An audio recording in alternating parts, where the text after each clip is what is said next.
Hi friends, ரொம்ப சிம்பிளான ஒரு உருளைக்கிழங்கு குருமா எப்படி சுலபமாக செய்கிறதுன்னு பார்க்கலாம் வாங்க. முதல்ல தேங்காய் பேஸ்ட் ரெடி பண்ணுறதுக்கு பேனில் கொஞ்சம் எண்ணெய் சேர்த்துக்கோங்க. பட்டை, கிராம்பு, ஏலக்காய், சோம்பு, கல்பாசி, மிளகு சேர்த்து கலந்துக்கோங்க. கொஞ்சமாக முந்திரி, 2 இன்ச்சு இஞ்சி, 5 போல் பூண்டு, காரத்துக்கு ஏற்ற மாதிரி மிளகா சேர்த்து கலந்துக்கோங்க. அரை மூடி தேங்காய் சேர்த்து லைட்டாக வதக்கிக்கோங்க.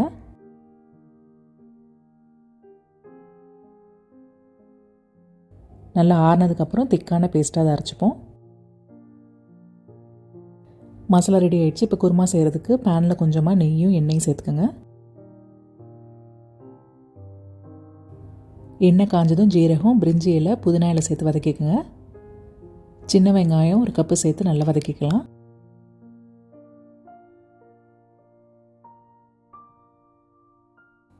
அடுத்ததாக தக்காளி சேர்த்து கலந்துக்கோங்க.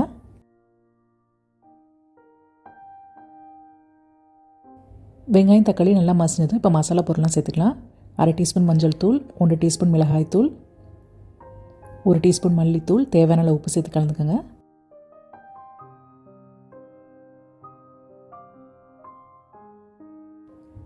கலந்ததும் நம்ம அரைச்சி வச்ச பேஸ்ட்டு சேர்த்து அது கூட தேவையான அளவு தண்ணி சேர்த்துக்கோங்க.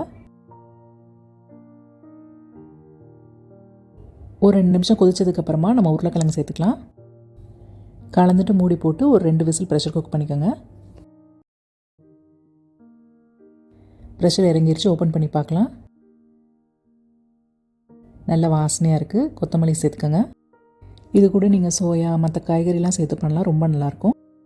ஃப்ரெண்ட்ஸ், நீங்களும் இந்த குருமாவை கண்டிப்பாக செஞ்சு பார்த்துட்டு சொல்லுங்கள். சமைச்சு சத்துங்க. See you soon. Bye.